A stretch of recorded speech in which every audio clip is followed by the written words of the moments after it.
FA Cup. Gary, let's talk about James Dayton for starters. Signed him on a 3-month deal. What was the thinking in getting him in? Well, the thinking was what we said when he came in, and we gave our press statement, that he's the type of player that we haven't really got here. So I like to have plenty of clubs in my bag, as they say, you know, golf clubs in my bag, and he gives me a different one, and you can get it out when you need it, of course. So he's quick, he's jinky, he's good on the ball, and he's played at a higher level. So you know he's going to be ready as soon as he's fit.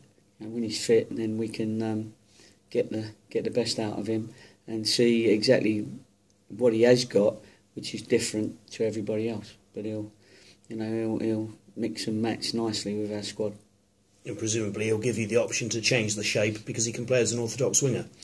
Yeah, sometimes we can change the shape. I mean, we've talked about this before about people, our team and the shape and all that sort of stuff. But I think our boys work so hard, well, they did up until the second half of Eastleigh, but they normally work so hard that our shape is all different shapes within an opening shape. You know, you work with your 3 centre halves, maybe your 3 midfielders, but it's a rotational shape, and so we mustn't get bogged down with that.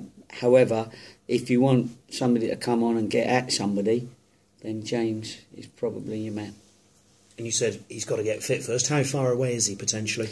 I don't think he's far away, because he's very, very keen to get fit, and all our days off he's in. He's got a programme to adhere to anyway, so you know he's working morning and afternoon. So and I think he's looking forward to getting in very quickly. You know, he's one of those lads that likes playing football as well. He's a good lad. He's not a lad anymore. He's a nice fella, and he's desperate to get playing, and that's how he is. So it's great to have somebody champing at the bit to get fit, so that they can be available for the games. And obviously he's been training with you a couple of weeks. He walked in here last week and we wondered, who's that bloke behind the beard? Yeah. So how useful has it been that he's been around the place for a little while already? It's very useful. You know me, I like to have people in the place for some time before they start getting into our philosophies and things. He knows a lot of my philosophies anyway, through obviously working with my son, and he also knows now, after being here 3 or 4 weeks, exactly what is expected of him, and he's still here. So obviously he feels that he can be part of that expectation and that work rate that we demand from our players. You talked about there being possibly lots of running this week in training. Has there been? Yeah, it was I call it disguised running. I didn't really want to make it a punishment, or look like a punishment, because it was only 45 minutes that the boys hadn't done well. And I said, lads, that was disguised running, so you've done your running.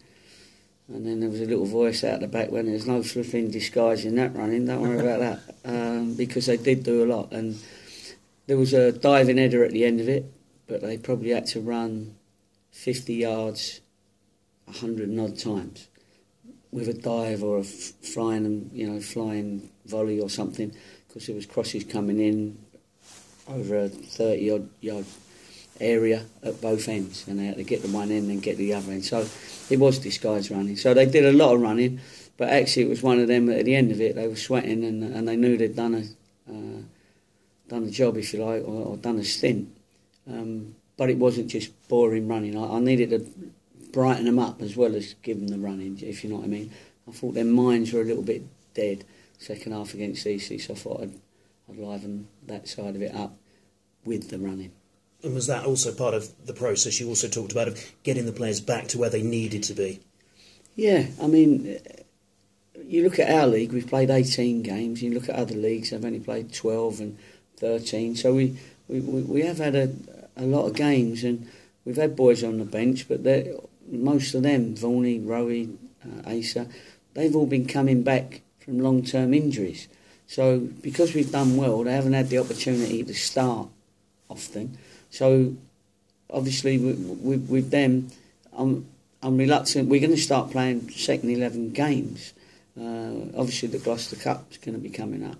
The FA Trophy is going to start coming up, and at that point these players will start getting their sort of proper 90-minute games, so I can assess them properly.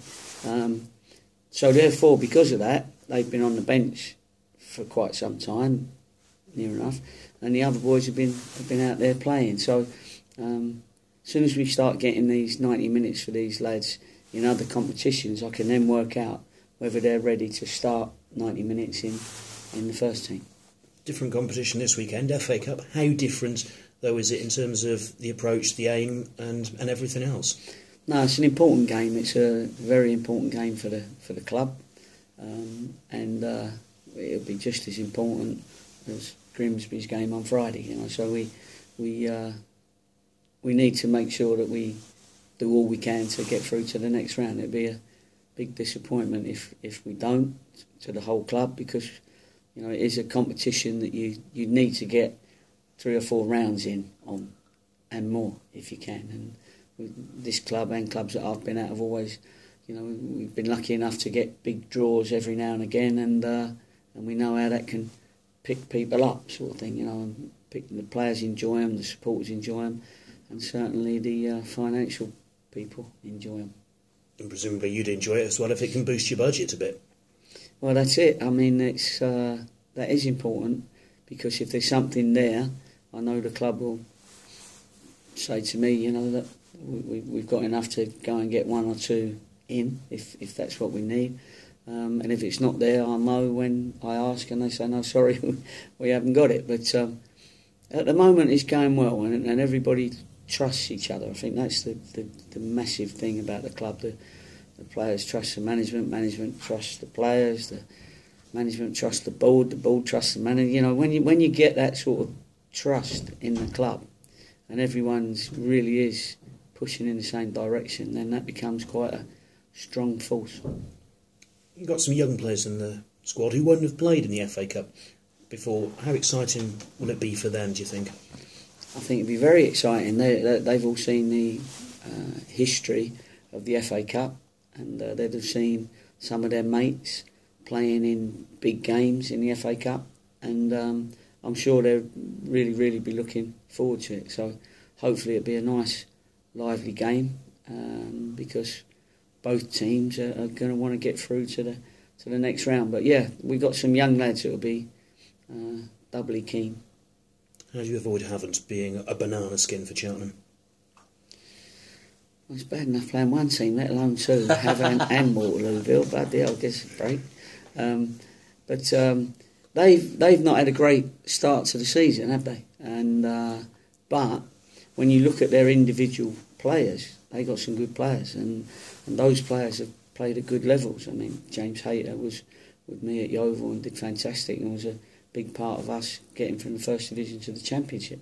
So it'd be nice to see him again, but you know, his best game is very dangerous. And Brian Stark, and they've got a few players that you would say they really should be probably playing in the conference, in the National League.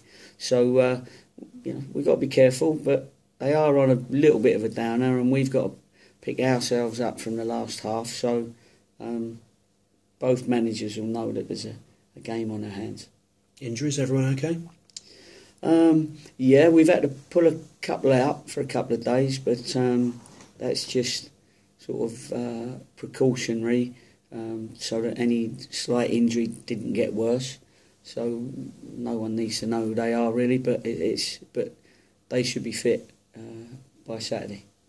Thank you, good luck. No problem, thank you. It sounds like you're talking about the FA Cup being sort of as similar a priority as the league in terms of not resting any players for Saturday. Well, no, I mean, of course you can make 1 or 2 changes without making it any weaker, and I'd like to think that I could put anyone in the team without making it weaker. You know, there's certainly not yet. There's not going to be like a couple of YTS boys in there and a couple of trialists. So no, it's a serious competition. And I mean, we was when I was at Cambridge with John Beck, as manager and assistant manager, we had the old 4th Division club. We got through to the quarter-finals of the FA Cup against Crystal Palace, and or was it the other way round? But anyway, and then we won the league, and we got to the 3rd Division, played a quarter-final the following year. This was as a 4th and old 3rd Division club against Arsenal at Highbury. So I've got this little bit of an affinity with the FA Cup, and so for me it means quite a lot. I think sometimes, with all due respect to some foreign managers, it doesn't mean as much because their competitions in their countries hasn't got the history, if you like, that we have. So for me, it's a real big competition. My chairman will be really pleased that I think that way. Well, your last game in the competition was a big one as well, wasn't it? Yeah, it was. That was fantastic, and we played really well for an hour, and then they played their a good team, but they brought a couple of good ones off the bench as well, and we ended up losing 2-0 to Man United at Yeovil. And Louis van Gaal had a shock of his life, really, because I don't think he thought that quality went down that far in the Football League. So, but he was very humble and very appreciative of the opposition. So that was a nice feeling. We didn't want to lose, but if you was going to lose, you might as well lose to Man United. Yeah, and I suppose you mentioned being humble and being appreciative of the level. The boot's on the other foot this weekend, isn't it? Yeah, it is. And listen, I always try and be humble. Be humble and smart. So my dad always used to say, and that's what I'll be. And and that respect that we say every week for the opposition, because if you don't, and you say the wrong thing, you could give them 10% more energy by upsetting opposition. 7 subs in the Cup, obviously 2 more than a normal league game. I know the youth team have got a game on Saturday morning. Is there temptation to take somebody like a Luke Thomas out of that and put him in the squad? Yeah, there is. Although for experience, I've done that already. But of course, you don't really want to take them away from the experience of playing a game for the under-18s. You can't play all 7, so really you're just taking them for the experience. But with James Dayton, of course, then that if he joins the squad, which he probably will do, then that gives us 6. So then I've just got to work out who the 7th one that I take, and if you bring your boots, you never know. Do you know what I mean? I'll have to work out which one of you 2 are the fittest. Neither of us. It's a good job the cameras are pointing my way. Would James be ready for a start, or would he be more an impact from the bench? No, I think he'd be more an impact from the bench. Yeah. I don't think it'd be fair on the boys that are starting yet. But if he did start someone like him, I don't think he'd last for 90 minutes anyway. So, but it's handy to look round and see a strong bench, and that sort of makes you feel a lot better, because and the lads that are playing, they know that if they drop below a certain level, which we did against Eastleigh, then I've got people to come on. You run that risk as a manager of when do you change it? Do you change it the moment somebody gives the ball away? If you do that, then you're going to have 3 men left on the pitch, you know what I mean, after 20 minutes. So sometimes you have to give them the opportunity to get their game back, and give them that. But obviously, if it goes on too long, then you've got to go, no, sorry, I'll give you that opportunity. Now I've got to change you. And our boys don't like being changed, but I always explain why I do it. And some supporters I know sometimes think, in hindsight, why didn't he do it earlier? And but if we win the league, then you've made most decisions correctly. Certainly, your average is higher than if you're bottom of the league, if you like, as far as your decisions go. Just finally, to stretch your analogy a bit further, is your golf bag full now? Have you got the right number of clubs? Yeah, it's a good analogy. Yeah, it's there's always room for something different.